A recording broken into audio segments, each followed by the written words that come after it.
দুনিয়ার দ্রব্য সামগ্রী কেবল অস্থায়ী জরুরত পূরণের জন্য এইসব জিনিস উল্লেখ করিয়া এবং ইহাদের সম্পর্কে সতর্ক করিয়া ইরশাদ করিয়া দিয়াছেন যে এই সব কিছু কয়েকদিনের জিন্দেগি কাটাইবার সামগ্রী মাত্র। ইহার মধ্যে কোন জিনিসই ভালোবাসার উপযুক্ত ও অন্তর লাগানোর যোগ্য নয়। অন্তর লাগানোর যোগ্য শুধু ওইসব বস্তু যাহা চিরস্থায়ী, সব সময় থাকিবে, সব সময় কাজে আসিবে। তন্মধ্যে সর্বশ্রেষ্ঠ হইল আল্লাহ তাআলার সন্তুষ্টি। উহা দুনিয়া ও আখিরাতের সব জিনিস হইতে শ্রেষ্ঠ।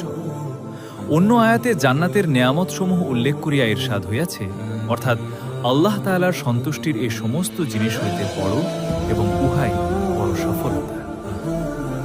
উহাই বড় সফলতা। আর বাস্তবেও না, দুনিয়ার কোন জিনিস আল্লাহ তাআলার সন্তুষ্টির সমতুল্য হইতে পারে, না আখিরাতের কোন নেয়ামত উহার সমতুল্য হইতে পারে।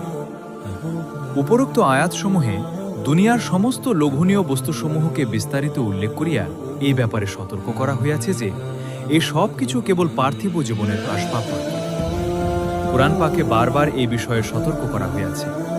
কোথাও দুনিয়াকে শুধুমাত্র ধোঁকা বলা হয়েছে, যাহাতে এই বাস্তব সত্যকে উত্তম রূপে উপলব্ধি করা হয় যে দুনিয়া এবং দুনিয়ার যাবতীয় বস্তু কেবল সাময়িক প্রয়োজন মেটাইবার জিনিস।